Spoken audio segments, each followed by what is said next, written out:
Buhay!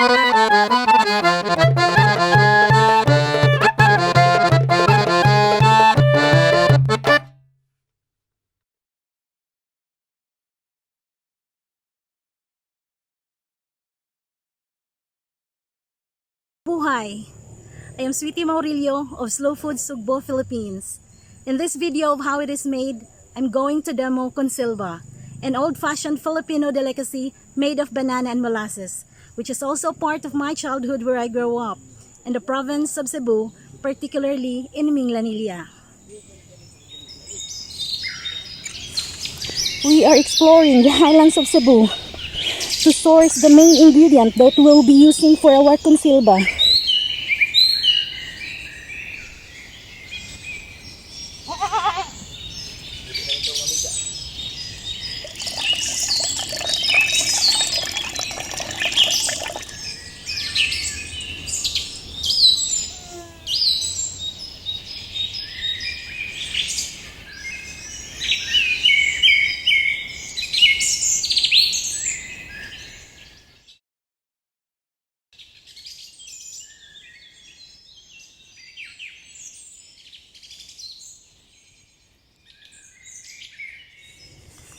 This is the Cardava.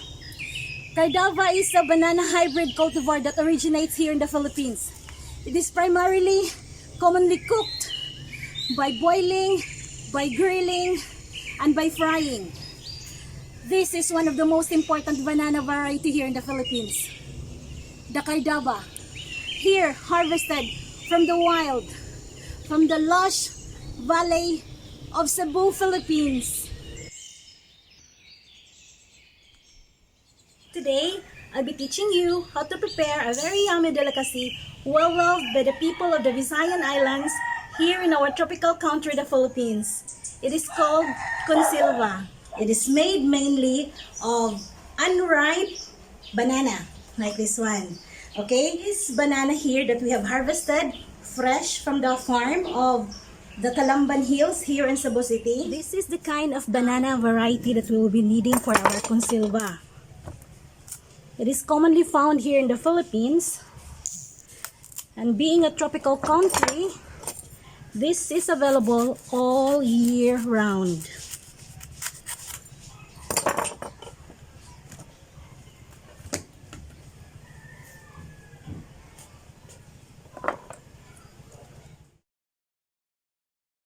Now we will be slicing our banana.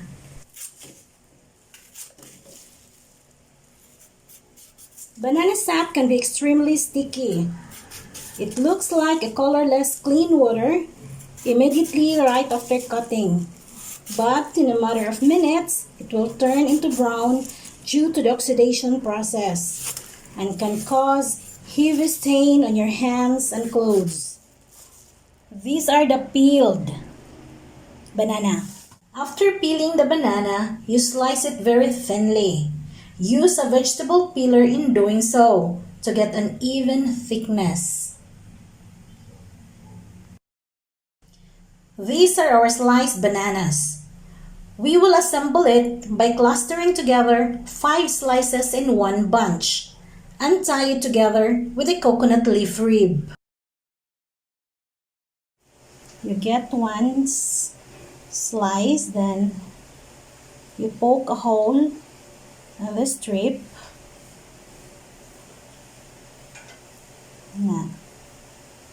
Okay, it's a bunch of 5 slices.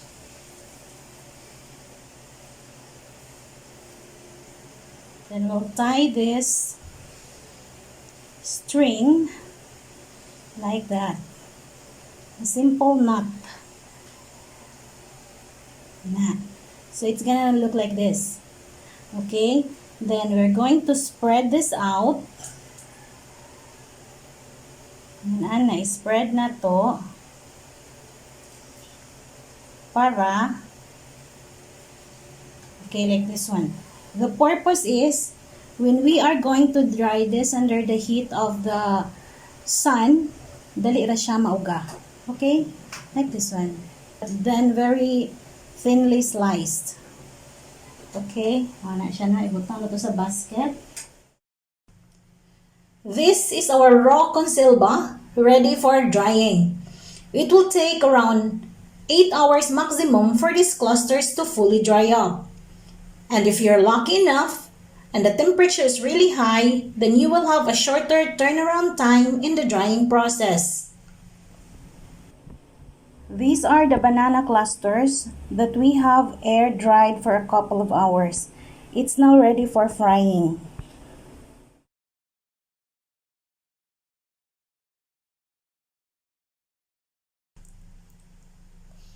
Fry the banana clusters until light brown and crisp. Be very careful during the frying process because these lovelies are really thin and dry, so it gets easily burned.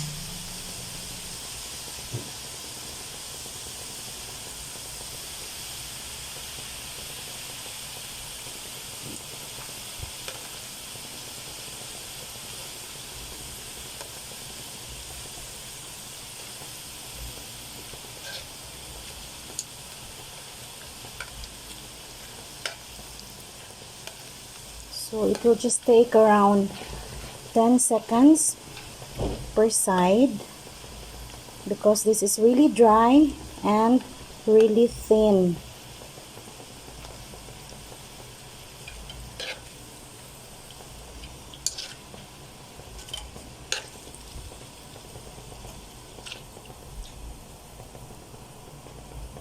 See, this is already done.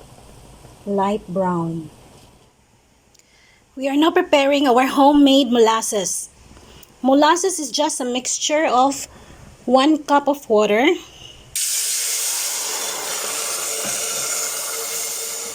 and 1 cup of muscovado sugar.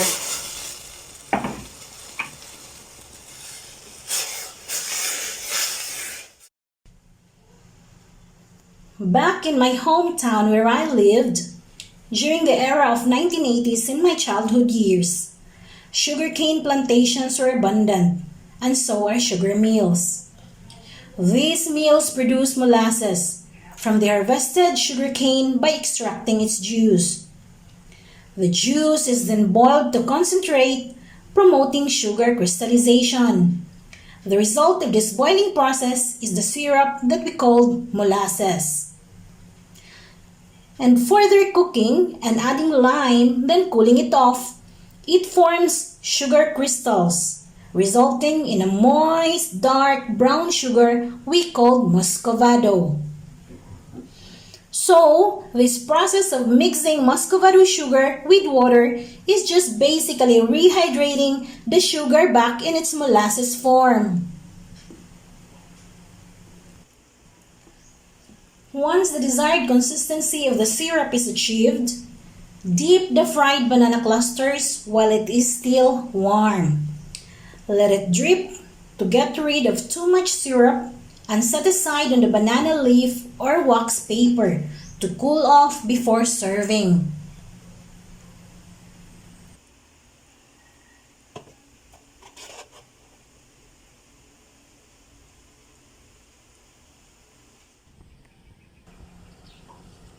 Our freshly cooked consilba, a native Filipino delicacy enjoyed much by the Cebuanos of the olden times. Eating this evokes so much memories of bygone days, of happy and carefree days of childhood. Sadly, this tradition of cooking this delicacy has been lost through the years, partly due to the closure of sugar mills in most areas of our locality.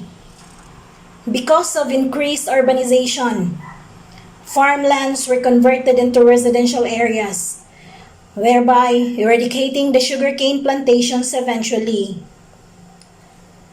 This is the very reason why we are teaching this cooking demo, to promote awareness and encourage my fellow Cebuanos to again prepare this traditional delicacy at home to enjoy with the rest of the family, just like the olden times, where families are gathered together at the table, eating home-cooked nutritious meals, thereby creating a closer bond. Our very own consilba, from Cebu, Philippines to the rest of the world.